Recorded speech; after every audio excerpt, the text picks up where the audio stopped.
اعوذ باللہ من الشیطان الرجیم بسم اللہ الرحمن الرحیم نحمدہ ونصلی علی رسولہ الکریم۔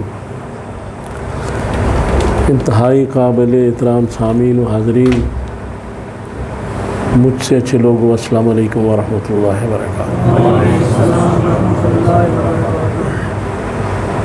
بڑی عقیدت محبت کے ساتھ درود شریف پڑھ۔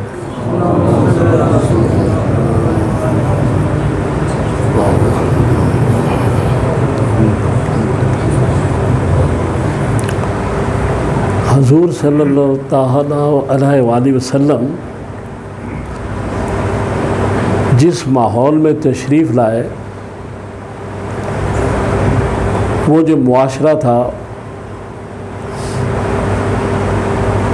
اس میں طاقتور طبقہ کمزور طبقے کو دبا رہا تھا،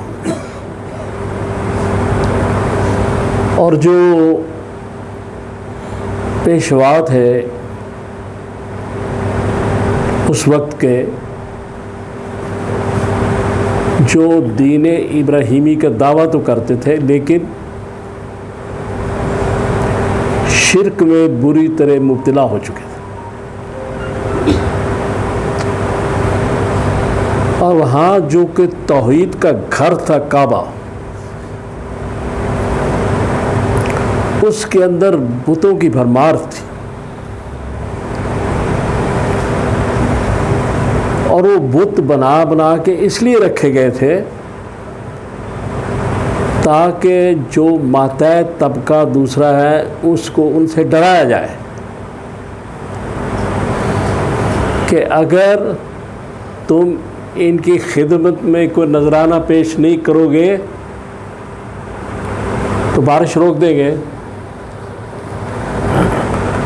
یہ بت یہ کر دے گا، وہ بت یہ کر دے گا۔ یہ ایک ڈر اور خوف پیدا کیا گیا تھا۔ اس استحصالی معاشرے میں حضور صلی اللہ علیہ وسلم تشریف لائے، اور آپ ان ساری چیزوں کا مشاہدہ فرما رہے تھے، دیکھ رہے تھے کیا ہو رہا ہے۔ انسان بھیڑ بکریوں کی طرح بک رہے تھے، نیلامی ہوتی تھی، انسان سے مراد مرد اور عورت دونوں،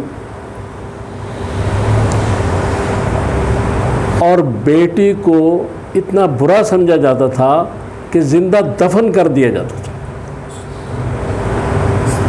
یہ وہ معاشرہ تھا جس میں رحمت للعالمین تشریف لائے، لہذا بہت بھاری ذمہ داری تھی ایسے بگڑے معاشرے کو ٹھیک کرنا۔ تاریخ یہ بتاتی ہے کہ جو عظیم ہستیاں ہوتی ہیں وہ جب اس دنیا میں آتی ہے تو دوسروں کی دنیا میں نہیں رہتی، بلکہ اپنے شوق جمال سے خوبصورت دنیا بنا لیتی۔ لہذا حضور صلی اللہ علیہ وسلم پیکر حسن و جمال جب تشریف لائے تو معاملات یہ تھی کہ قرآن نے ایک جا کہا، بسم اللہ الرحمن الرحیم، اتخذوا احبارہم و رہبانہم اربابا من دون اللہ، کہ تم نے اپنے پیشواؤں کو، اپنے رہبان کو، احبار کو اللہ کو چھوڑ کر رب بنا لیا ہے۔ اس میں آ کے حضور نے توحید کی شمع روشن کی، اور پھر اس لیے قرآن میں جو باتیں کی گئی، سورہ علق کی پہلی آیت، پھر سورۃ الاعلیٰ کی آیت نمبر 6، جس میں کہا گیا، پہلی میں کہا گیا پڑھیے، پھر سورۃ الاعلیٰ کی آیت نمبر 6 میں کہا گیا کہ ہم پڑھائیں گے اور آپ بھولیں گے نہیں۔ اللہ استاد تھا حضور کا۔ اور پھر سورۃ زمر کی آیت نمبر 22 میں یہ بات کی گئی کہ ہم اسلام کے لیے جس کا چاہتے ہیں دل کھول دیتے ہیں اور پھر ایک رب کا نور اس پہ آتا ہے. تو پھر واضح طور پہ فرما دیا گیا وہ جو پہلی اقرا اور اس کے بعد فلا تنسا اور اس کے بعد ایک الم نشرح لک صدرک، کہ ہم نے تو آپ کے سینے میں آپ کا یہ جو علم ہے اس میں ساری کائنات کے علوم بھر دیے.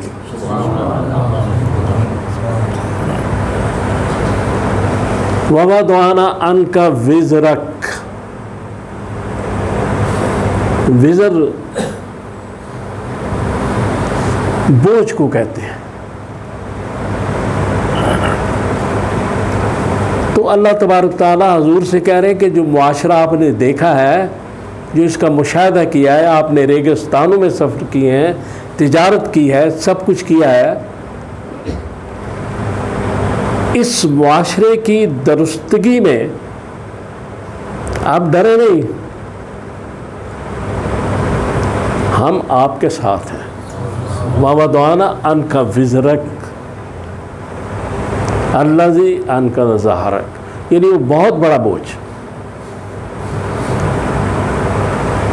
اور پھر آگے یہ کہا وَرَفَعْنَا لَكَ ذِكْرَكَ، کہ جو بھی آپ یہ کام کر رہے ہیں کریں گے پھر اس کا صلہ آپ کو دیا جائے گا. اللہ تعالیٰ صلہ تو دے دیتا ہے، اور وہ صلہ یہ ہوگا کہ ہم آپ کے ذکر کو اپنے ذکر کے ساتھ رکھیں اور کائنات یا گوشہ زمین کے اندر جہاں بھی ہماری نماز کے لیے اذان دی جائے گی اس اذان میں آپ کا نام ہمارے ساتھ شامل ہوگا. وَرَفَعْنَا لَكَ ذِكْرَكَ، ہم آپ کے ذکر کو پوری کائنات میں پھیلا دیں گے. اور پھر کہا گیا اللہ اور فرشتے آپ پر درود پڑھتے،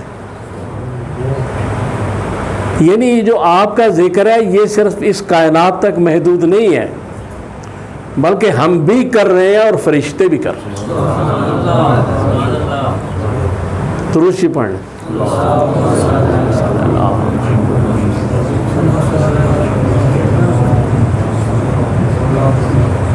تو حضور سرور کائنات صلی اللہ تعالیٰ علیہ وآلہ وسلم کی جو آمد ہے، جو تشریف لانا ہے، وہ ایک قبیلے کے لیے نہیں تھا جیسے پہلے نبی آتے تھے، کسی ایک خاص علاقے کے لیے، شہر کے لیے، ملک کے لیے نہیں تھا، بلکہ وہ ساری کائناتوں کے لیے قیامت تک. اور جو نبی یہ فرمائے کہ آدم سے پہلے بھی میں نبی تھا اور آخری نبی بھی ہمیشہ تک وہی رہے، تو اس کی وسعت رسالت تو دیکھ.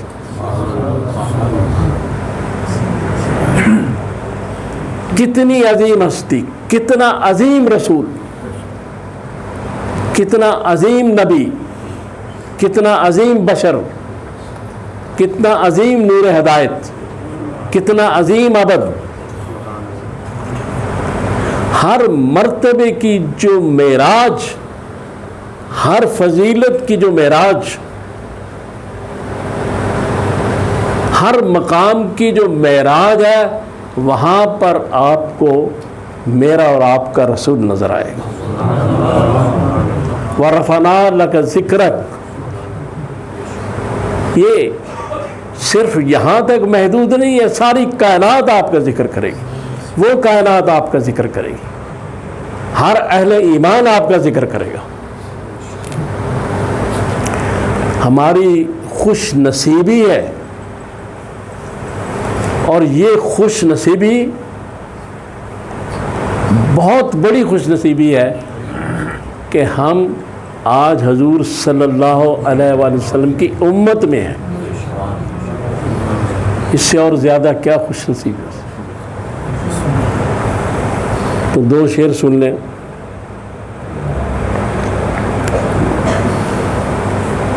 ہستی کائنات کا وقار آئے، خوشیاں مناؤ سب سے بڑی سرکار آئے۔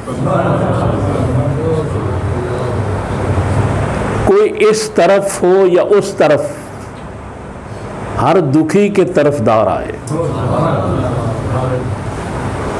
اللہ تعالیٰ سے دعا کرے کہ آپ کی اتباع ہمیں عطا فرمائے۔ وَأُفَوِّضُ أَمْرِي إِلَى اللَّهِ إِنَّ اللَّهَ بَصِيرٌ بِالْعِبَادِ۔